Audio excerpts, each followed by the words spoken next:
New Geneva shimmered under a dome of artificial sky. The stars above were just a projection, clean and perfect. Below, diplomats, soldiers, and civilians from every corner of Earth and the known colonies walked through silver halls lit with soft blue light. Flags of every planetary alliance hung from the ceiling. It was the 40th anniversary of the Galactic Peace Accord, and Earth had spared no expense. Captain Alex Voss stood still among the sea of uniforms. His own Black Fleet uniform bore no medals, no rank insignia, just a simple band on the left sleeve. That was the mark of the Black Armada. To most people, it didn't exist. But here, he stood as a guest of honor. Silent. Watching. Speeches echoed through the Grand Dome. Children released doves, genetically designed to shimmer with light as they flew. A hologram of Earth rotated behind the main podium. The press flashed photos. The people clapped. Then, the speaker approached the stage. Ambassador Kian Hask. Tall. Calm. Silver-haired. Dressed in flowing black robes with the Earth emblem stitched in gold. He raised his hand.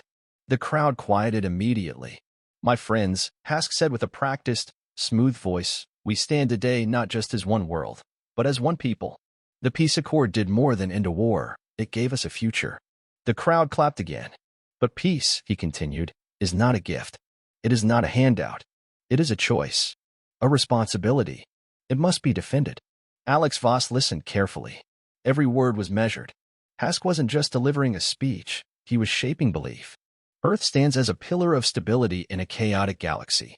And thanks to our unseen guardians, peace continues. More applause. Voss did not clap. He knew what unseen guardians meant. When the ceremony ended, Voss made his way through the crowd.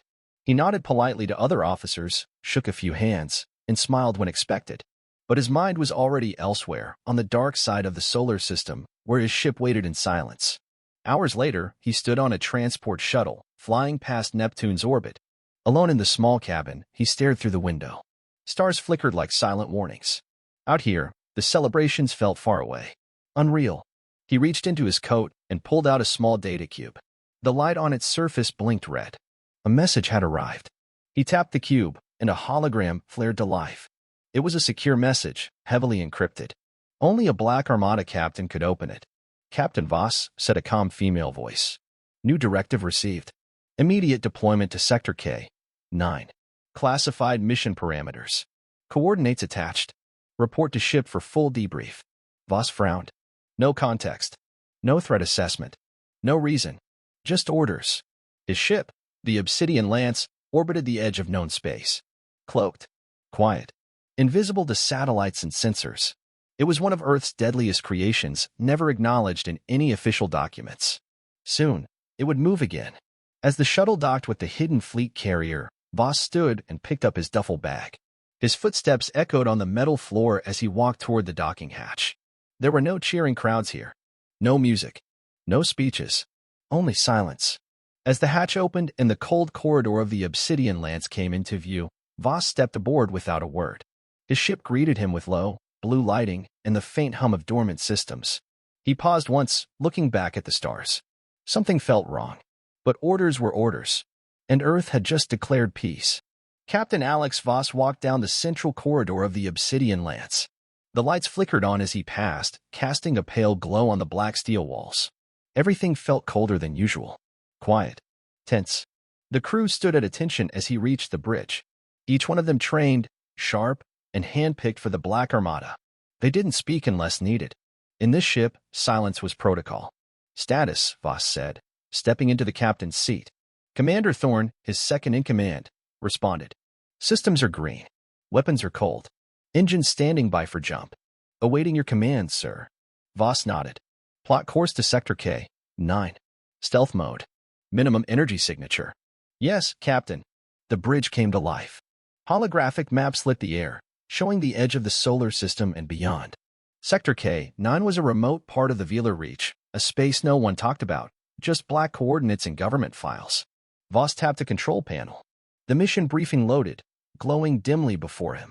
There was nothing on the screen but 3 lines. Objective: intercept and neutralize potential threat. Location: Velar, 7th System, Sector K-9. Authorization: Omega level clearance. No outside communication permitted. No enemy name. No target image. No warning level. Just an order to act. Neutralize what? Voss muttered under his breath. Before he could question more, another notification appeared. Incoming transmission.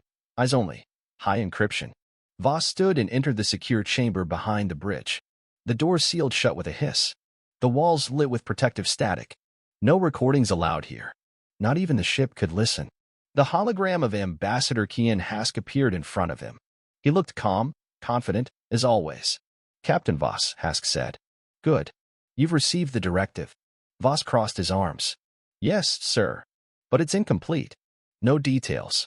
No threat analysis. Hask smiled faintly. That's intentional. You don't need details to follow orders. With respect, Voss said slowly, I believe I do. I don't attack shadows. Hask's smile faded. Captain, Earth is at peace because we act before the storm begins.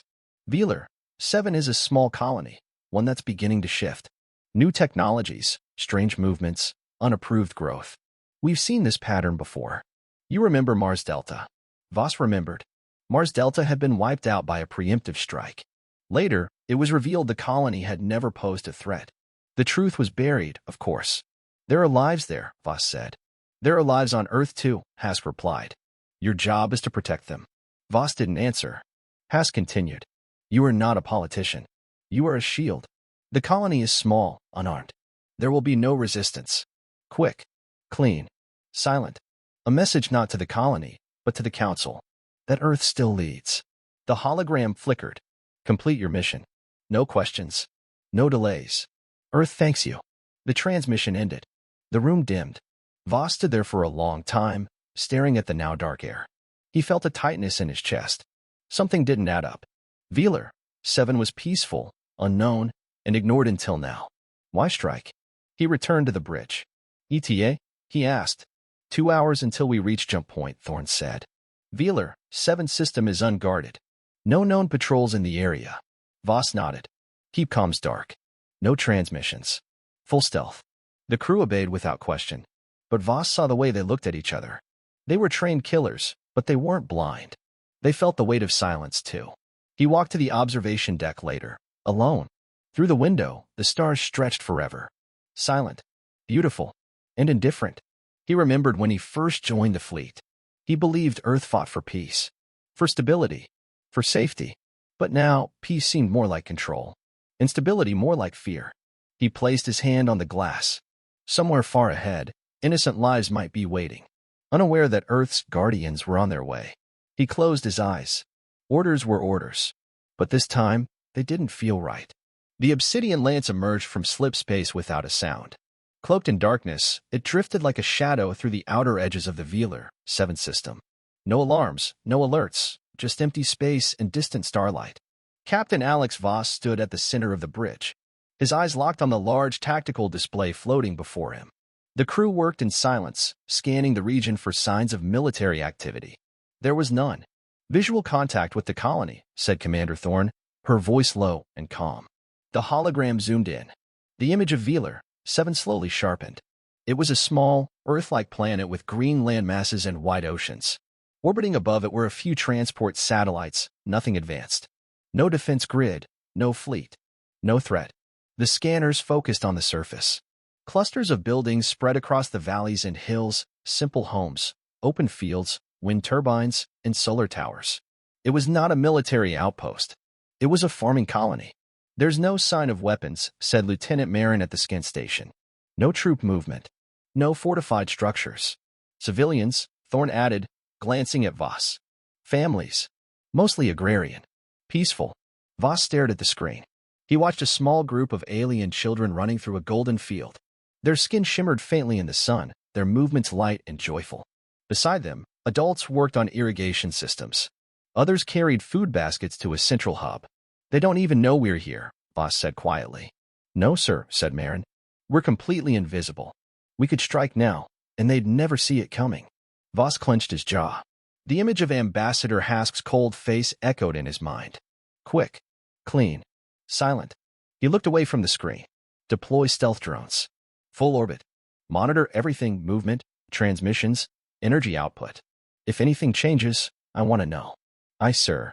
The bridge dimmed as the drones were launched. Dozens of black spheres shot out from the ship, scattering in every direction. They were equipped with high-resolution optics and advanced AI, able to map every corner of the planet without being seen. Hours passed. The crew gathered data. There were no hidden military installations, no secret labs, no encrypted messages. The colony was exactly what it appeared to be, peaceful and isolated. In the captain's quarters, Voss sat alone, reviewing the drone footage. He saw a young alien girl handing fruit to an elder. He saw workers laughing as they fixed a wind turbine. He saw people building, planting, living. None of them looked like enemies. None of them looked like threats. He tapped his calm. "Thorn," he said, "has there been any unusual activity?" "Nothing, Captain. They're civilians. The whole colony seems unaware." Voss leaned back in his chair. They were innocent. He stood and walked to the wall screen. He opened the classified file again. Still no explanation. Still no proof. Just one order: neutralize. He opened the personnel file on Velar 7. The colony had been established 17 years ago. It was made up of a species called the Orin, a small group known for their peaceful culture and advanced agricultural techniques. They had no military history, no records of rebellion. Voss frowned.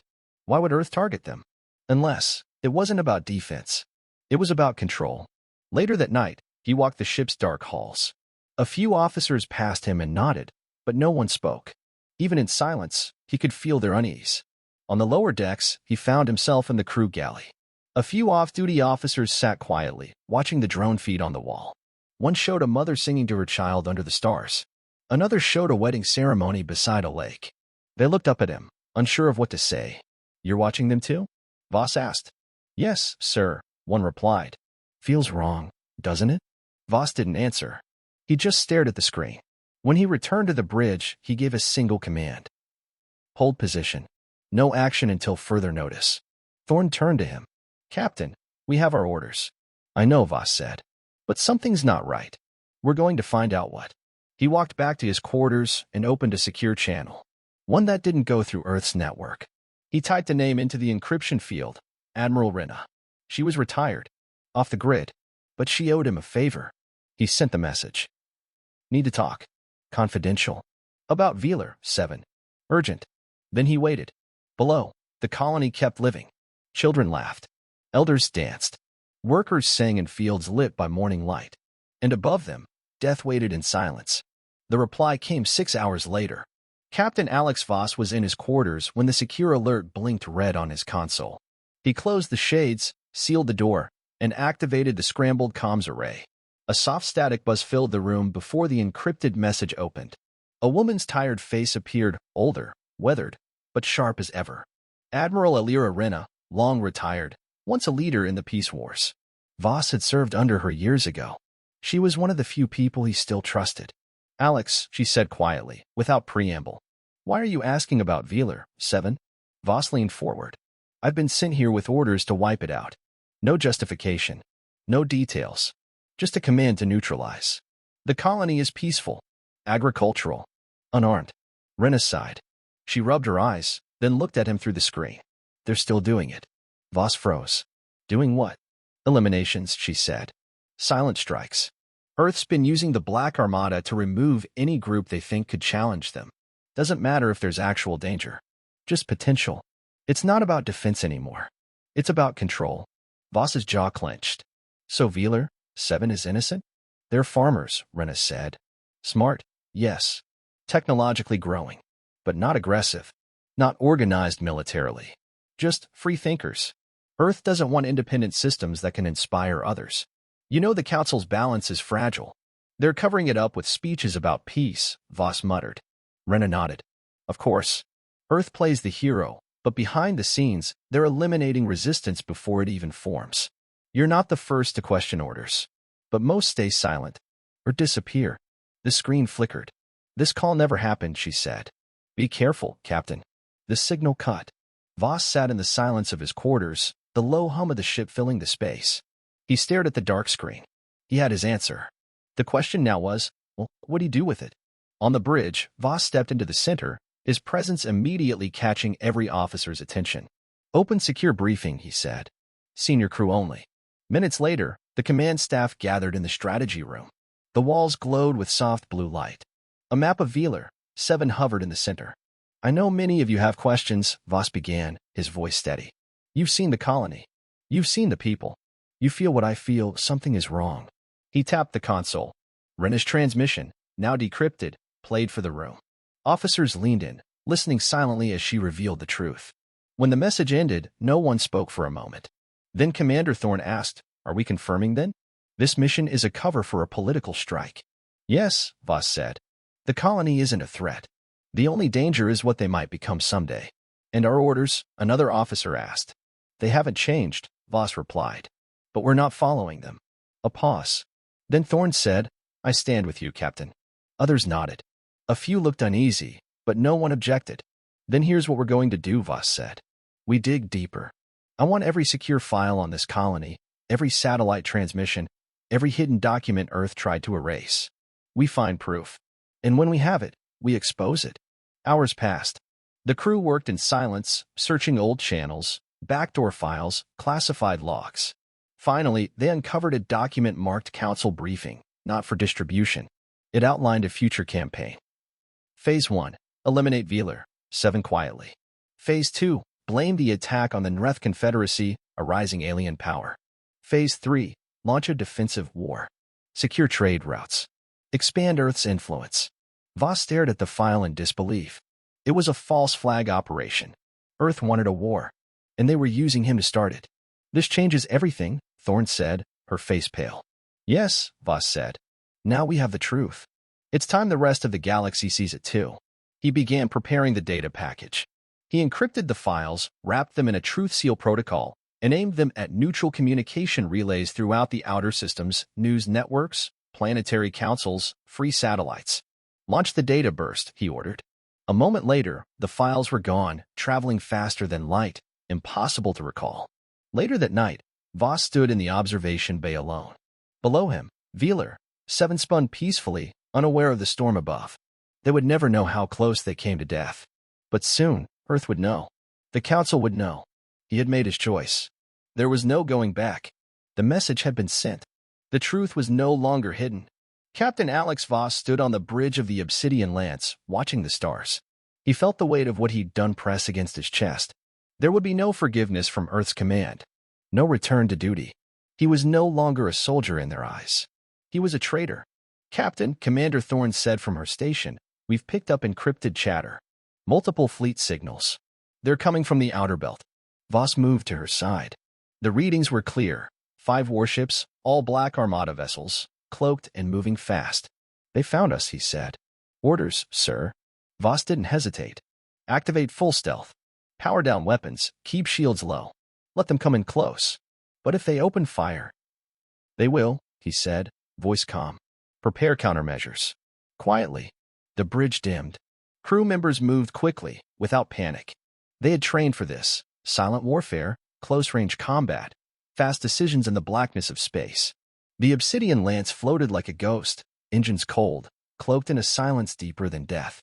Outside, in the darkness, the other ships approached. Only fragments of their movement showed, bare distortions in the starlight.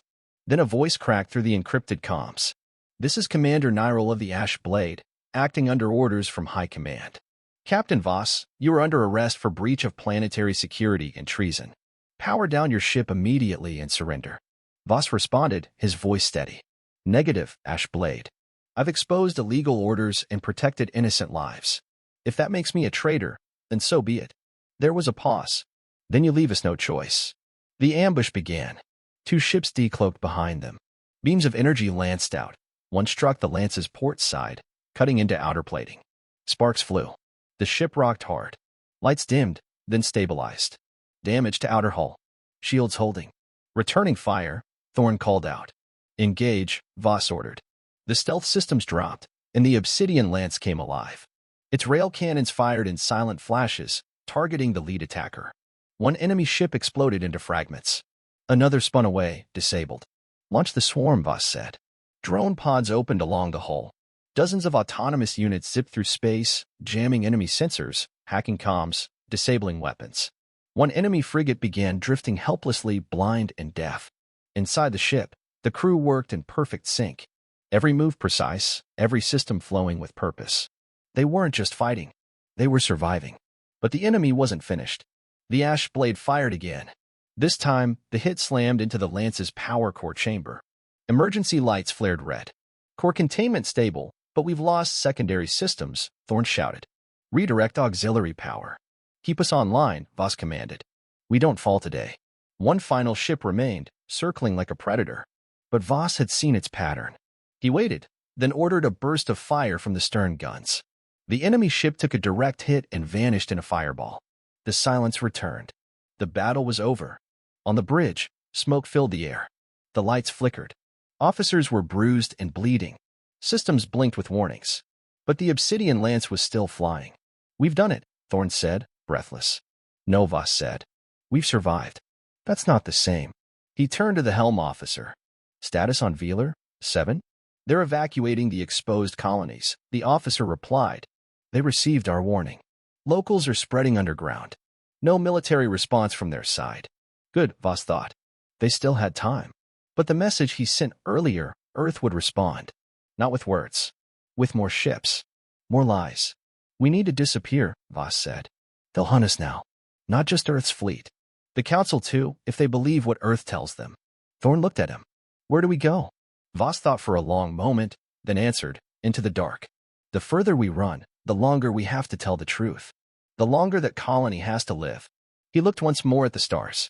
He hadn't planned to become a symbol. He had just wanted to do what was right. Now, he was something else. Not a captain of Earth. A ghost in the black. The obsidian lance drifted in the void between systems, its hull scarred, lights dim, engines cold. It moved slowly through a dark zone with no stars in view, hidden by the gravity wells of nearby dead worlds. No beacons. No transmissions. No signals. Captain Alex Voss sat in his quarters, staring at the faint glow of a hologram. It showed a map of the galaxy. Red zones marked Earth's controlled sectors. Green for Council space. Blue for free systems. And now, small yellow pulses blinked, signs that the message they had sent had reached its destination. Evidence of Earth's false flag operations had spread. Not instantly, and not everywhere, but enough. The Valari Truth Package, as Thorn had named it, was being examined by media corps, council watchdogs, and neutral networks. Some dismissed it as a forgery. Others believed every word. And some had gone silent altogether. Status? Voss asked as he stepped onto the bridge. Thorn turned to him. Her uniform was torn at the sleeve, and a bruise marked her temple, but she stood tall. The ash blade's wreckage is drifting. No pursuit detected in the last 48 hours. Drones confirm no beacons active. Voss nodded. And Velar, 7? They've relocated their main settlement to the southern valley. We've confirmed complete evacuation from the targeted zone. No casualties. Voss allowed himself a breath of relief. Good. The rest of the crew was silent, focused. They were tired. Each one of them knew that what they had done couldn't be undone. They were no longer just soldiers.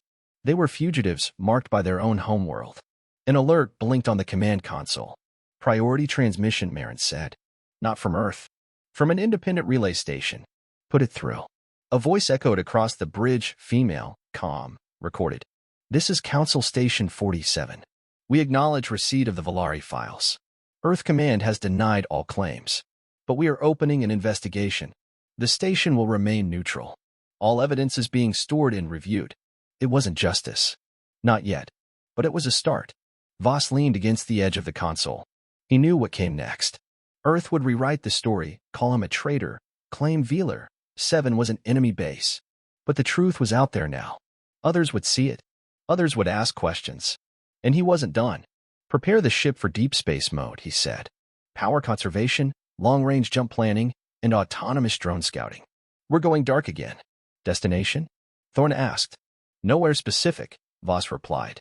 We'll stay mobile. Stay silent. But we'll keep watching. If Earth does this again, we'll stop it. If the Council finds the truth, we'll help them. We're not fighting for flags anymore. We're fighting for what's right. Thorn gave a small nod. We're with you, sir. One by one, the crew confirmed. Quiet voices. Clear eyes. The obsidian lance began to hum softly as systems shifted. Fuel reserves rerouted. Power banks balanced.